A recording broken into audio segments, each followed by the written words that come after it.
Cold war میں ہم نے دیکھا بہت سارے ٹھیک ہے انسرجنسیز بھی ہو گئی, آپ کی لوبینگ بھی, تو ڈیموکریسی والے ماڈل کے ساتھ امریکہ سپر پاور سسٹین کرے گا یا کمیونزم اور کیپٹلزم اور جس طرح چائنا نے ڈیولپمنٹ کے ایک اینگل سے وہ آ گئے تو اس طرح وہ گرو کر کے ہو سکتے اس کو اوور رول کریں. کہ آپ ڈیموکریسی کی بات کر رہے ہیں, یہ سب نیشنل انٹرسٹ ہوتا ہے. تو حماس تو ڈیموکریٹکلی الیکٹ ہو کے آیا تھا, کیوں اس کو ایکسیپٹ نہیں کیا ویسٹ نے؟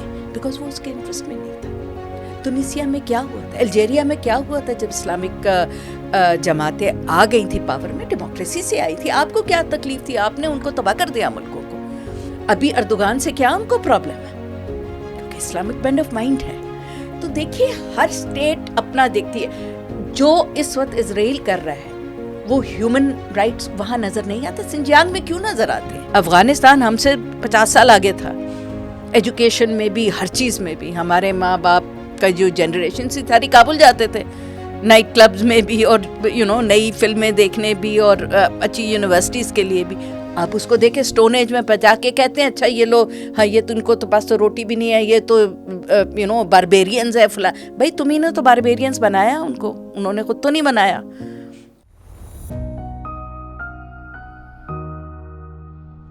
آئمن کے اسپیشل ایپیسوڈ میں ہم آپ کو خوش آمدید کہتے ہیں. آج ہماری گیسٹ ہیں فارمر ایمبیسڈر نغمانہ ہاشمی. نغمانہ ہاشمی صاحبہ, بہت شکریہ آپ کے پوڈ کاسٹ میں آنے کے لیے. آپ کا بہت شکریہ کہ مجھے آپ نے اپنے پروگرام میں مدعو کیا. Delighted to be here. بہت زبردست ڈائیورس آپ کا ایکسپیرینس ہے آپ کے اپنی سروس جرنی میں بھی, اور چائنا میں آپ نے خود 7 سال کے قریب آپ نے ٹائم گزارا, اور آج کل کے حالات میں دیکھیں تو ایک ٹربولنس سی آئی ہوئی ہے پوری دنیا میں. ٹرمپ کو آپ کیسے دیکھتی ہیں ویسے؟ دیکھیں ٹربولنس آج کل نہیں آئی ہوئی, ٹربولنس ہمیشہ رہتی ہے, کیونکہ اگر ٹربولنس نہ ہو تو آگے چیزیں ایوالو نہیں کرتی.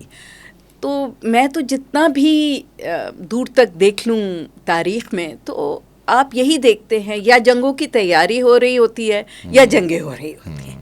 تو آج کل ذرا یہ ہے کہ چیزیں زیادہ کمپلیکیٹڈ ہو گئی ہیں, اور کمپلیکیٹڈ اس لیے ہو گئی ہیں 2-3 وجوہات ہیں. سب سے پہلی وجہ تو یہ ہے کہ ٹیکنالوجی بہت ایڈوانس ہو گئی ہے. اب جو دنیا ہے وہ یہ نہیں ہے کہ کسی دنیا کے خطے میں اگر کوئی پولیٹیکل ڈیولپمنٹس شروع ہوئی ہیں تو آپ کو 15 دن بعد اس کا پتہ چلے گا, پھر آپ اخبار پڑھیں گے. آج کل تو آپ ریئل ٹائم ورلڈ میں رہ رہے ہیں نا. تو کوئی چھینک بھی لیتا ہے اگر انٹارکٹیکا میں, تو ساری دنیا کو اسی وقت پتہ چل جاتا ہے کہ فلانے سائنٹسٹ کو زکام ہو گیا. تو اس کی وجہ سے چیزیں کیونکہ آپ کو ریئل لائف میں نظر آ رہی ہوتی ہیں ریئل ٹائم میں, تو ان کا امپیکٹ زیادہ بڑھ جاتا ہے, اور ایوری بڈی گیٹس انوالوڈ. اور کیونکہ ایوری بڈی گیٹس انوالوڈ تو بہت ڈائیورس ویوز آ جاتے ہیں. تو وہ جو ایک آپ کو پہلے موقع مل جاتا تھا کہ کسی ایک ڈیولپمنٹ ہوئی ہے, آپ اس پہ ذرا تھوڑا تسلی سے سوچ لیں اور پھر رسپانس کریں. یہاں تو یہ ہوتا ہے نا, اس وقت اگر ٹرمپ صاحب کو کوئی موڈ آ گیا اور انہوں نے ایک بات کہہ دی تو ساری دنیا کو یہ ایک نیسیسٹی ہو جاتی ہے کہ جی بس یہ اگلے منٹ میں ہم نے اس کا رسپانس دینا ہے. تو اس کی وجہ سے آئی تھنک لگتا زیادہ ہے, لیکن ایکچولی فلکس جو آج کل دیکھ رہے ہیں, جس کی آپ ہائٹ دیکھ رہے ہیں, تو یہ فلکس تو بہت عرصے سے شروع ہوا ہے. ٹھیک ہے نا, آپ بھی ماشاء اللہ آپ کی بہت تحقیق ہے اور آپ کی بڑی گہری نظر ہے ان سب معاملات پہ. تو دیکھیں, ایک تو ہم تو جب سے پیدا ہوئے اور اسکول کالج ہم نے کیا تو ہم نے ایک ہی بات سنی تھی کہ جی 21st سینچری جو ہے it will be the century of Asia. اور جو پولیٹیکل اور اکنامک سینٹر ہے وہ اس کا جو منبع ہے جو اس وقت امریکا اور یورپ ہے یعنی اٹلانٹک ہے, وہ شفٹ ہو کے پیسیفک میں آ جائے گا.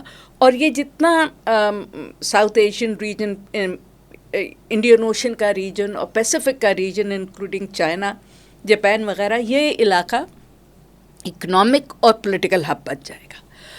تو آپ دیکھیں کہ وہی آہستہ آہستہ ہو رہا ہے.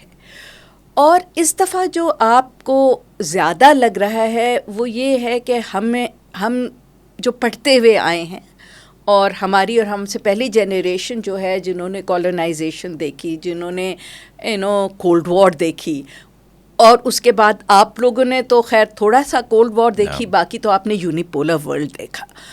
تو آپ لوگوں کے لیے تھوڑا سا کمپریہینڈ کرنا آپ کی جنریشن اور آپ کے بعد کی جو جنریشن ہے ان کے لیے تھوڑا سا ڈفیکلٹ ہو جاتا ہے. تو ان کی یاد دہانی کے لیے میں یہ کہنا چاہوں گی کہ دیکھیں نیپولین نے 300 سال پہلے کہہ دیا تھا, let the giant sleep for if it rises the world will shake. ان کا کیا مطلب تھا کہ بھئی جو ایک سوتا ہوا جائنٹ ہے اس کو سونے دیں, کیونکہ اگر اس نے کروٹ لی اور وہ جاگا تو پوری دنیا شیک ہو جائے گی. وہ کس کی طرف ان کا اشارہ تھا؟ چین کی طرف تھا کہ جی چین جب رائز کرے گا.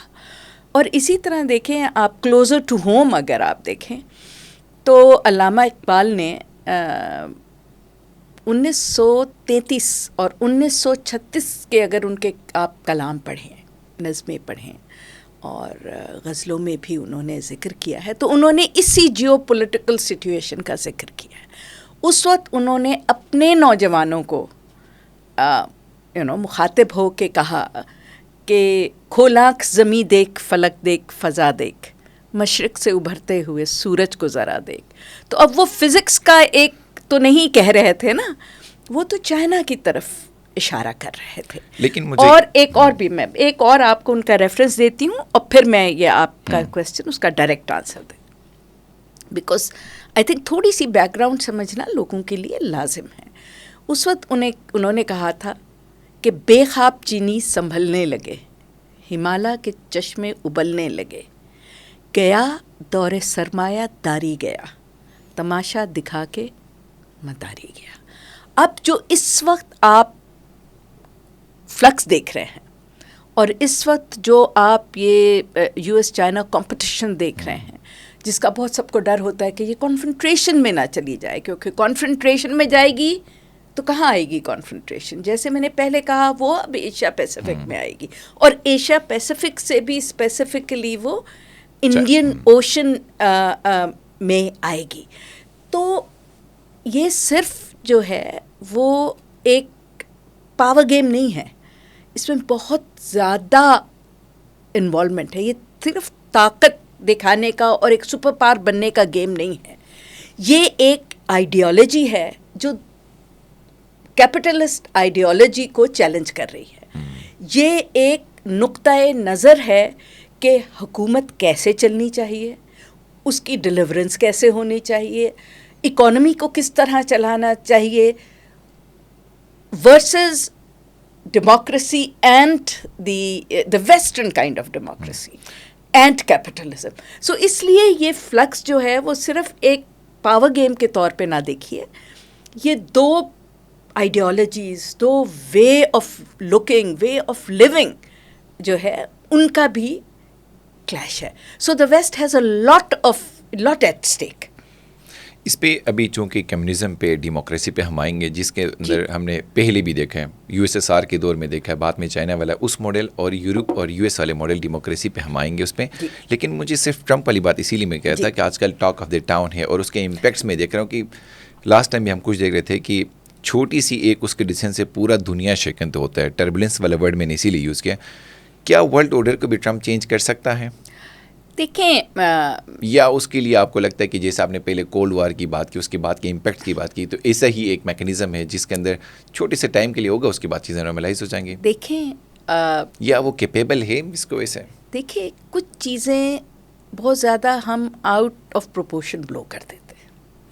اب ٹرمپ صاحب جو ہیں بہت شارپ آدمی ہیں, ٹھیک ہے نا, اور وہ بہت سکسیسفل بزنس ہے, تو وہ آئی وڈ ہیٹ ٹو سے اٹ, بٹ ان کی ایک بنیا مینٹیلٹی بھی ہے نا کہ وہ ڈیلز کرتے ہیں, بھئی میرا اس میں کیا فائدہ ہے, تمہارا کیا فائدہ ہے, ٹھیک ہے. اور کیونکہ وہ پاپولسٹ ہے تو وہ, اور ان کا اسٹائل یہ اینٹی اسٹیبلشمنٹ بھی ہیں, تو ان کا یہ اسٹائل ہوتا ہے کہ پہلے بم پھاڑ دو پھر دیکھیں گے. اب آپ کو میں بہت ہی ریلیونٹ اگزامپل دیتی ہوں کہ انہوں نے ساری دنیا پچھلے ہفتے 10 دن سے اس سوچ میں تھی کہ جی ایران کو تو انہوں نے اینیمی ڈکلیئر کر دیا اور یہ ابھی جو ہے وہ اسرائیل کے ساتھ مل کے حملہ ہو جائے گا. مجھ سے بہت سارے لوگوں نے پوچھا تو میرا ان کو جواب تھا نہیں. تو مجھے وہ کہتے تھے میڈم آپ کیوں اتنی فرم نو کہہ رہی. میں نے کہا آپ نے پہلا بھی ٹرمپ کا دور دیکھا ہے, ٹھیک ہے نا. تو کیا ہوا تھا پہلے ٹرمپ کے دور پہ؟ ایران سے انہوں نے کہ ایگریمنٹ سے وڈرا کیا, یورپین یونین نے اور باقی لوگوں نے کیا کہا, including their partners including Japan, انہوں نے کہا جی آپ چلے گئے بہت اچھی بات, یہ معاہدہ نہیں ختم ہوگا. ود دا رزلٹ وہ معاہدہ ہوا, اسی لیے آج وہ ایران کا انرچمنٹ پروگرام دوبارہ شروع ہوا اور بہت کلوز ٹو ویپن گریڈ انرچمنٹ پہ وہ آ گئے. کہہ تو انہوں نے دے دیا, ساری دنیا کو پریشان کر دیا, لیکن پھر بعد میں کیا کیا؟ نیگوسیشنز, ٹھیک ہے نا. اور بالواسطہ ہیں, لیکن اگر آپ دیکھیں تو وہ ڈائریکٹ بھی ہیں, کیونکہ اس میں انہوں نے ان کے اسپیشل انوائے جو ہیں امریکہ کے فار ایران, انہوں نے اور ان کے فارن منسٹر کی ڈائریکٹ ملاقات بھی ہوئی. تو دیکھیں یہ پاپولسٹ لیڈرز کا یہ ہوتا ہے. اب جو کوئی ایک پریزیڈنٹ ہے یا ایک پرائم منسٹر ہے, اس کی اتنی پاورز نہیں ہوتی ہیں. دیکھیں it's the entire state establishment جو ہے, اس میں آپ کا باقی پولیٹیکل پارٹیز بھی ہیں, جوڈیشری بھی ہیں, آپ کے ملٹری اسٹیبلشمنٹ ہے, آپ کے حساس ادارے ہیں, آپ کا میڈیا ہے, سب کا امپیکٹ ہوتا ہے نا. اور آپ پاپولسٹ لیڈرز یہ نی جرک ریئیکشنز شو کر دیتے ہیں, لیکن چیزیں آپ نے پچھلے ٹرم میں بھی دیکھیں ایسی. اب یہ کر دیا انہوں نے, اور بڑی واہیات قسم کی باتیں بھی کی لوگوں کے بارے میں کہ جی اب ساری دنیا سے مجھے فون آ رہے ہیں اور they dying to negotiate with me. لیکن اگر آپ تھوڑا سا انالیسس کریں ان سب کا, تو چین نے نہیں کوئی فضول بات کی کہ جی, لیکن انہوں نے بہت فرم اور کلیئر میسج دیا ہے. جتنا آپ کریں گے ہم بھی وہی کریں گے. نہیں, انہوں نے یہ کہا کہ یہ غلط کر رہے ہیں اب, اور یہ پوری دنیا کے لیے غلط ہے, اور ہم اس کو بہت اچھی طرح ہینڈل کر سکتے ہیں کیونکہ ان کی اکانومی امریکن اکانومی سے بہت زیادہ اسٹرانگ ہے اور وہ بہت کیپیبل ہے. اور انہوں نے بہت جو امپورٹنٹ بات کہی, انہوں نے کہا کہ چین 5000 سال سے قائم ہے اور مزید 5000 سال اور مزید 5000 سال قائم رہ سکتا ہے. تو امریکہ کا تو وجود ہی کہیں نہیں تھا, وہ تو 250 سال پرانا ملک ہے. تو دیکھیں یہ چیزیں اتنی آسانی سے پوری دنیا میں فلکس نہیں آ سکتا. اس میں اگر رائٹ ونگز کی جیسے آپ نے بات کی, ٹرمپ کے علاوہ بھی کہیں, اس کے امپیکٹ کو دیکھیے جرمنی میں ایف ڈی کو ہم نے دیکھا, انڈیا میں اگر ہم بات کریں مودی کی, پاکستان میں ایک آپ کو پتہ ہے خان صاحب کی, یا ای یو کے اندر کچھ کنٹریز میں دیکھ رہا ہوں, پھر یو کے اندر ہم نے دیکھا, ان کا امپیکٹ بھی آئے گا. یا اسی طرح شارٹ ٹرم جو پاپولسٹ ہوتے ہیں, جو پہلے سے ہم نے دیکھا کہ شارٹ ٹائم فریم کے لیے آتے ہیں, وہ کسی ایجنڈے کو پکڑتے ہیں لیکن وہ سروائیو نہیں کر سکتے, تو ٹرمپ کا اینڈ بھی اسی طرح ہی ہوگا. دیکھیے ٹرمپ کی ایک تو یہ سیکنڈ ٹرم ہے, اور امریکن کانسٹیٹیوشن کے بہت الاؤ ہی نہیں ہے, آئیں گے نہیں. تو چینج بھی کر سکتے ہیں constitution, I mean you don't I don't think that will happen. I don't think, it's not that easy. اتنا نہیں آسان چیزیں ہوتی. دوسرا یہ ہے کہ امریکہ ویک وکٹ پہ ہے اس وقت, کیونکہ دیکھیں چائنا وہ چائنا نہیں ہے جو 60s 70s 80s 90s کا تھا, بہت فرق چائنا ہے.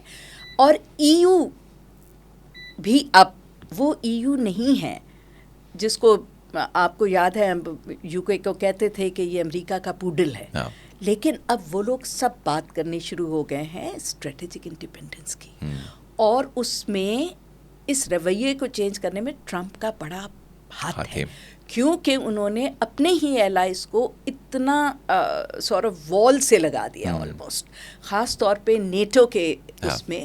اور اس دفعہ آپ نے دیکھا ہے کہ یوکرین کے سوال پہ تو بہت زیادہ یورپ کی اور امریکہ کی سپلٹ ہے کہ وہ آہستہ, بیکاز یورپ کو بھی یہ بات سمجھ آ گئی ہے کہ جی پیسے ہم سے لگواتے ہیں, لوگ ہمارے مرواتے ہیں, اور اس کا سارا امپیکٹ ہمارے ہاں. اب مڈل ایسٹ میں جتنا ہوا, افریقہ میں جتنا ہوا, نارتھ افریقہ میں, لیبیا وغیرہ میں جتنا